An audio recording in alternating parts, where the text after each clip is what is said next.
Glacier Bay National Park and Preserve is a United States national park and preserve in the Alaska Panhandle west of Juneau. President Calvin Coolidge proclaimed the area around Glacier Bay a national monument under the Antiquities Act on February 25, 1925. Subsequent to an expansion of the monument by President Jimmy Carter in 1978, the Alaska National Interest Lands Conservation Act enlarged the national monument by 523,000 acres on December 2, 1980, and in the process created Glacier Bay National Park and Preserve, with 57,000 additional acres of public land designated as National Preserve to the immediate northwest of the park in order to protect a portion of the Alsek River and related fish and wildlife habitats while allowing sport hunting.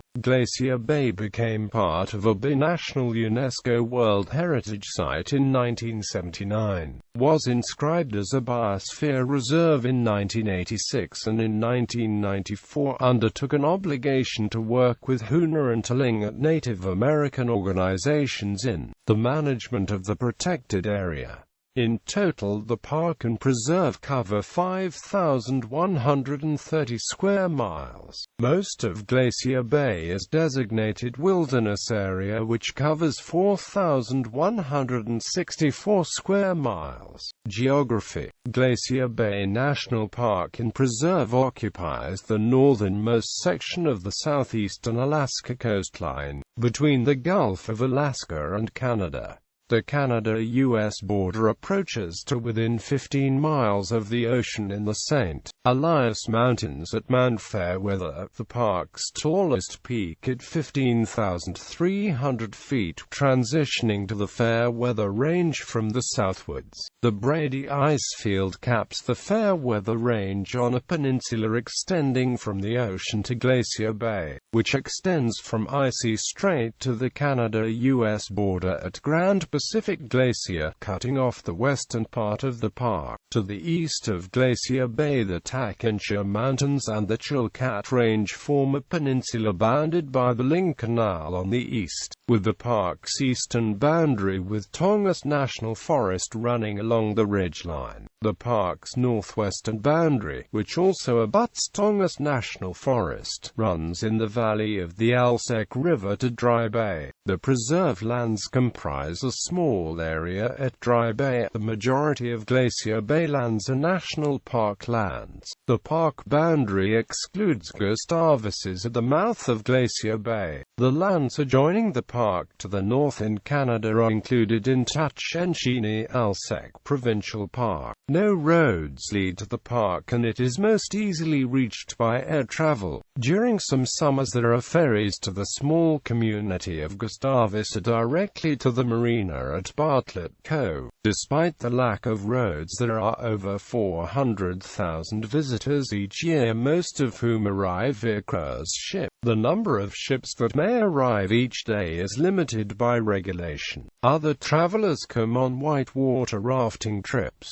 putting in on the Tatshenshini River at Dalton Post in the Yukon Territory, and taking out at the Dry Bay Ranger Station in the Glacier Bay National Preserve. Trips generally take 6 days and pass through Kluane National Park and Reserve in the Yukon and Tatshenshini Alsek Provincial Park in British Columbia. Climate, environment. Glacier Bay National Park preserves nearly 600,000 acres of federally protected marine ecosystems in Alaska, against which other less protected marine ecosystems can be compared. Within the park and preserve there are 2 Tlingit ancestral homelands that are of cultural and spiritual significance to living communities today. The Alsek River serves as a route of discovery and migration from the coastal mountain range in the park to the Pacific Ocean in the preserve. Within the preserve, in contrast to the park, the Alsek River provides a setting for subsistence uses, commercial fishing, and hunting carving is provided for in the Alaska National High Interest Lands Conservation Act while simultaneously protecting the glacial ecosystem. There are 15 tidewater glaciers in the park. Glaciers descending from high snow-capped mountains into the bay create spectacular displays of ice and iceberg formation. In the last century, the most dramatic was probably the Muir Glacier.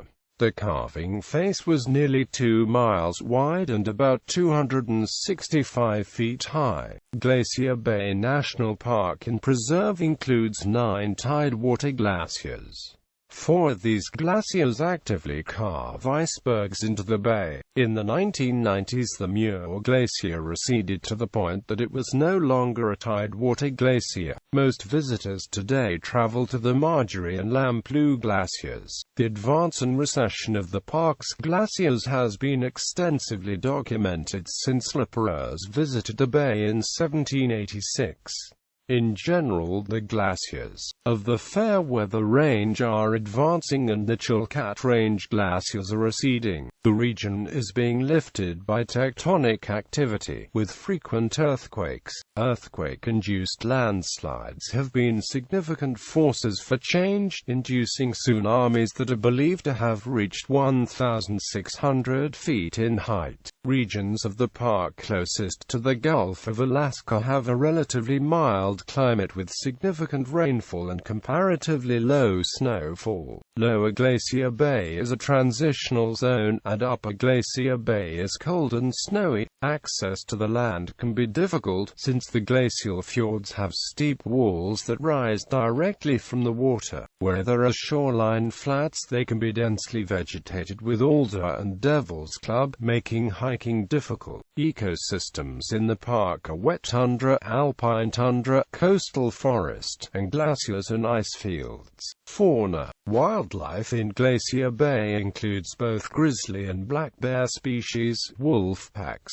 coyote packs, Alaskan moose, Sitka black-tailed deer, red fox, raccoon, wolverine, marmot, Dall sheep, Canadian lynx, mountain goat, and cougar. Birds that nest in this park include the bald eagle, golden eagle, 5 species of woodpecker, 2 species of hummingbird, raven, 4 species of falcon, 6 species of hawk, osprey, and 10 species of owl. Marine mammal species that swim offshore of the salmon, sea otter, harbor seal, Steller sea lion, Pacific white-sided dolphin, orca, minke whale, and humpback whale. Glacial retreat. Joseph Whitby, master of the Discovery during the 1791–95 Vancouver expedition, found Icy Strait at the south end of Glacier Bay, choked with ice in 1794.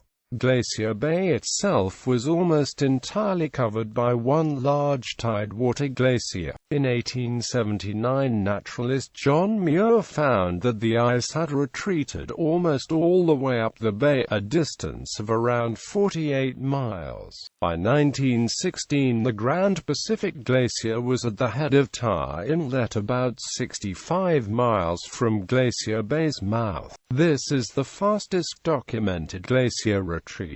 Not all of the park's glaciers are in retreat. 2 examples of the Johns Hopkins Glacier, which, according to observations in 2012, has been advancing at the rate of 10 to 15 feet per day, and the Marjorie Glacier, which is stable, neither advancing nor retreating. Scientists working in the park and preserve hope to learn how glacial activity relates to climate change. Activities.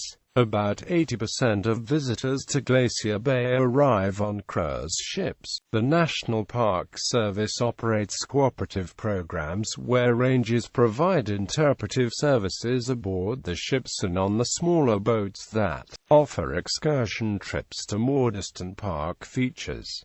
In-park accommodations are available at the Glacier Park Lodge. The park and preserve hosts many outdoor activities such as hiking, camping, mountaineering, kayaking, rafting, fishing, and bird watching. Unlike many other national parks in Alaska, subsistence hunting is not allowed in the park, only in the preserve. Sport hunting and trapping are also allowed in the preserve. To hunt and trap, you must have all required licenses and permits and follow all other state regulations. The National Park Service and the state of Alaska cooperatively manage the wildlife resources of the preserve. Campers and hunters should be aware that brown bears are common in the preserve and be prepared to avoid conflicts with them. Typically hunted species in the preserve include black bears, mountain goats, wolves, wolverines, snowshoe hare, ptarmigans, waterfowls, and a number of fur bearers. There is one big game hunting guide authorized through concession contracts to operate within Glacier Bay National Preserve. 3 lodges and 1 outfitter can provide transportation and services for fishing and hunting small game and waterfowl. Sport fishing is another activity popular in the park. Halibut are frequently esteemed by deep-sea fishers, and in rivers and lakes, dolly varden and rainbow trout provide sport. An Alaskan sport fishing license is required for all non-residents 16 and older and residents 16 to 59 to fish in Alaska's fresh and salt waters. History, prehistory and exploration. The earliest traces of human occupation at Glacier Bay date to about 10,000 years before the present, with archaeological sites just outside the park dating to the time. Evidence of human activity is scarce, because so much of the area was glaciated for much of the period, and because advancing glaciers may have scoured all traces of historical occupation from the valleys. Ongoing uplift of the land may reveal new sites that had been submerged by rising sea levels. Most archaeological evidence is from the last 200 years. The Haida, Ayak and Tlingit all could have occupied the coast until historical times, when the Tlingit came to dominate the area. Jean-François de Gallerup Comte de la Pérouse was the first European to explore the Alaskan coast in the region of Glacier Bay in 1786, arriving in Litchfield Bay and making contact with the Tlingit. A Russian ship visited in 1788, claiming the region for Russia. The region was later visited by George Vancouver in Discovery in 1794, during the Vancouver expedition. The explorers are believed to have seen the Glacier Bay ice at its peak, which coincided with the visits. Russians were chiefly concerned with the area until the 1880s, when Americans were drawn to Alaska and the Klondike by the Klondike Gold Rush of the 1890s. A cannery was established in Dundas Bay in 1890, and the first tourist ships arrived in 1893. John Muir visited Glacier Bay in 1879, just prior to the 1880 establishment of Yosemite National Park, Muir's first great cause. Muir came to Alaska to learn about glaciers as a means of understanding the formation of the glaciated landscape of the Yosemite Valley. Muir sent dispatches back to San Francisco to be published in the San Francisco Bulletin in both 1879 and 1880, eventually collecting these stories.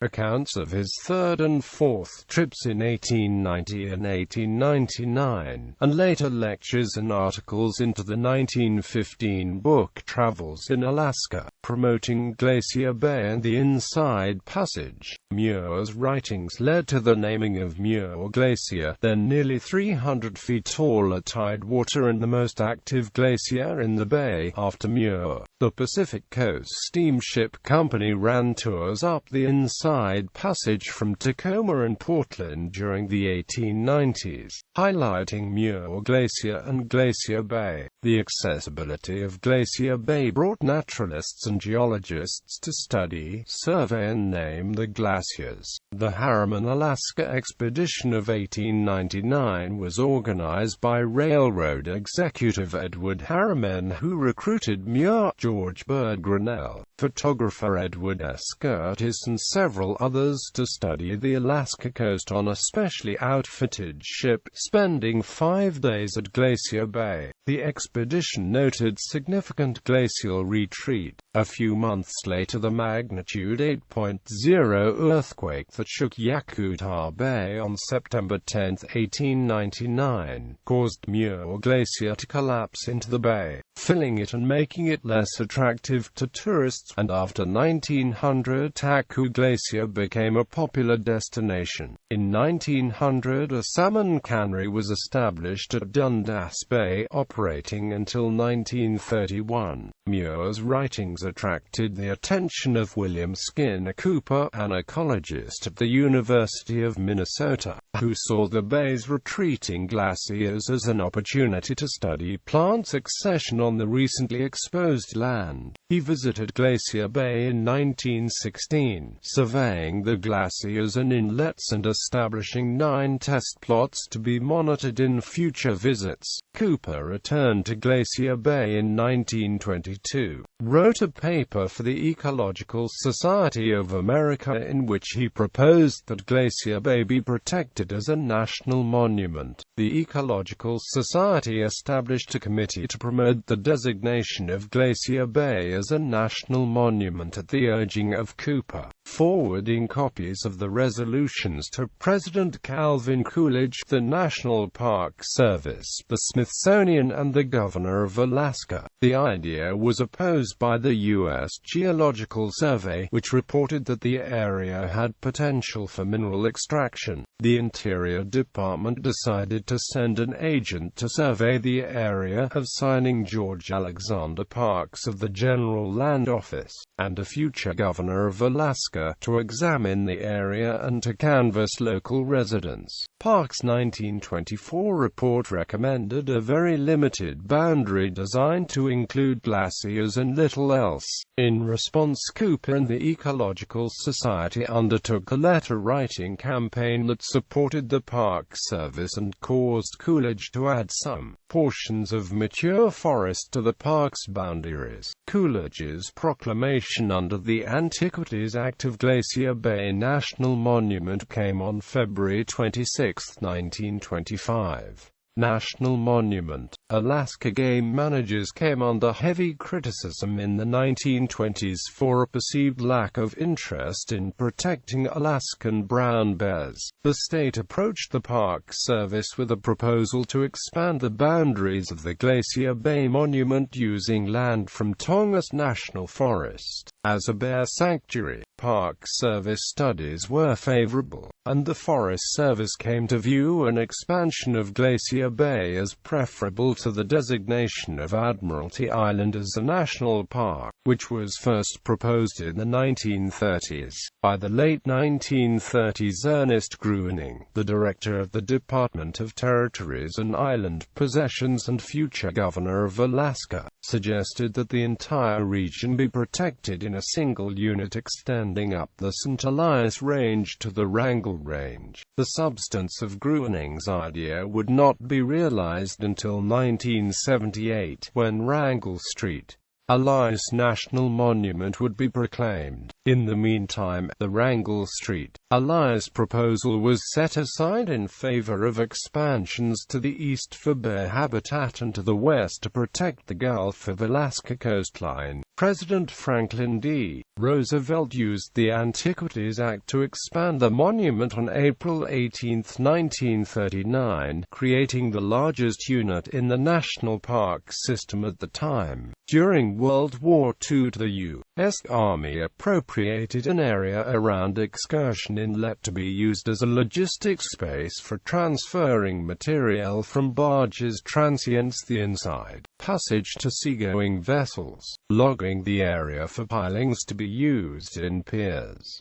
The base was never used. At the same time, the Army built an airfield at Gustavus, which offered flat terrain and good weather. The airfield was completed too late to participate in the Aleutian Campaign. However, it was one of 4 Alaskan airfields suitable for use by B-29s, with 5,000-foot and 7,500-foot runways and modern navigation equipment. In 1955, the area around Gustavus was removed from the monument and returned to the public domain, together with 10,184 acres at Excursion Inlet. No Park Service personnel were assigned to the monument until 1949, when a seasonal ranger was stationed at Bartlett Cove. The monument was administered locally from 1953 onwards. Starting in 1957, the facilities at Bartlett Cove were expanded as part of the Park Service's Mission 66 program, with employee housing and maintenance facilities. An administrative site was also developed outside the monument boundaries at the Forest Service Ranger Station at Indian Point on Orkney Bay, closer to Juneau. The Glacier Bay Lodge was built to accommodate guests in 1966. Beginning in 1969, cruise ships became regular visitors to the monument. In 1958, survey crews found a rich deposit of copper and nickel ore under the Brady Icefield. Investigators looked at an untapped outcrop in the icefield and found highly mineralized rock. Newmont Exploration Limited proposed the construction of a 3-mile adit to an underground mine under the icefield, with a mill at the portal opening and a road to piers at Dixon Bay. This proposal took advantage of 1936 legislation that permitted mineral exploitation in the monument, which had been confined to small prospectors until this time. In response to this and other proposals, Montana Senator Lee Metcalf proposed the Mining in the Parks Act to resolve and eventually prohibit mining at Glacier Bay and 5 other parks and monuments. However, the final bill contained a number of significant exemptions, and the Newmont claim has never been resolved, although no mining activity has been proposed since the 1970s. National Park and Preserve. As a result of the 1971 Alaska Native Claims Settlement Act, 80 million acres of Alaskan public lands were eligible for inclusion in the national park system. Studies for expansion of Glacier Bay focused on the area around the Alsek River, facing an approaching deadline imposed by NCSA to resolve land allotment and seeing delays in the proposed Alaska National Interest Lands Conservation Act in Congress that was intended to make a final settlement. President Jimmy Carter used his authority under the Antiquities Act to proclaim 15 National Park Service units in Alaska on December 1, 1978. The proclamation also expanded Glacier Bay National Monument to include the Alsek lands. The final ANILCA legislation, signed into law by Carter on December 2, 1980, established Glacier Bay National Park and Preserve from the National Monument.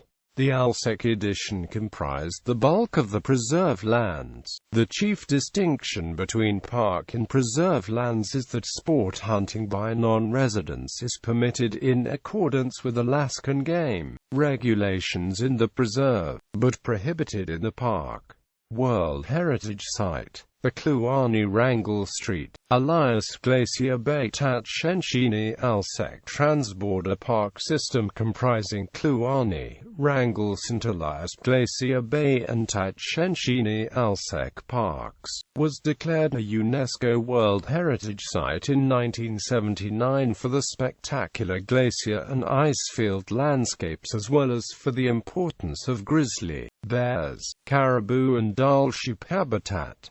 The Glacier Bay National Park was added in 1992 to the heritage site. Geology. The west side of the bay consists of a 26,000 feet thick sequence of Paleozoic sedimentary rocks, mainly massive limestones and argillite. The oldest rocks in this sequence of the late Silurian Willoughby limestone, and the youngest being the Middle Devonian black-capped limestone. An outcrop west of Tidal Inlet includes a sandstone, Greywacke limestone of unknown age. Sedimentary rocks of unknown age on the east side of Muir Inlet include tuff interbedded with limestone. The rocks exposed on the 1,205-foot-high hill called the Nunatak have been metamorphosed. Early Cretaceous diorite stocks are exposed south of Tidal Inlet and on Sabri and Sturgis Islands.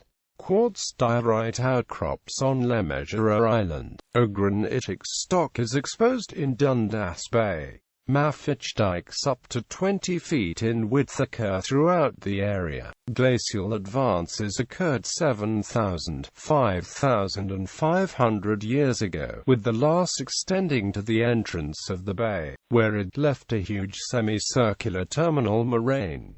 The consequent surface glacial deposits include gravels as outwash in moraines. Glacial gravels extend up to 2,000 feet up the mountain slopes. Lakes have formed where the glaciers have dammed the heads of valleys. Preglacial forests are found east of Goose Cove and on the east side of Muir Inlet. According to Rosman, one of the outstanding features of the Glacier Bay area is the rapid advance and retreat of the glaciers during several substages within the last few thousand years. A molybdenite deposit occurs on the Nunatak in quartz veins associated with a quartz monzonite porphyry, which includes gold at 0.04 ounces per ton, and silver at 7.07 ounces per ton. A copper deposit occurs on Observation Mountain. Quartz veins containing gold are exposed west of Dundas Bay and on Gilbert Island. Placer gold is also found in the bay. A silver deposit was mined on the western portion of Rendu Inlet. According to McEvitt et al., the most extensive and best gold placer deposits are in the beach sands near Lichuyu Bay. Mining of these sands started in 1894, employing up to 200 men by 1896. However, most production had ended by 1917. The granodiorite and quartz diorite area between Lamplugh Glacier and Reed Glacier contains most of the quartz vein gold lodes, which were produced by 6 mines. This is known as the Reed Inlet Gold Area. The Monarch Mines and the Incas Mine was discovered in 1924 by J. Bark. The Monarch No. 1 and No. 2 veins were drift mined with 200 and 150-foot adits respectively. The Leroy mine was the largest, though discovered in 1938 by Gustavus founder and resident A. L. Parker and his son L. F. Parker. They operated a 2-stamp mill and an aerial tramway. Most production had ceased by 1945 though. Bibliography. Catton, Theodore Land Reborn. A History of Administration and Visitor Use in Glacier Bay National Park and Preserve National Park Service.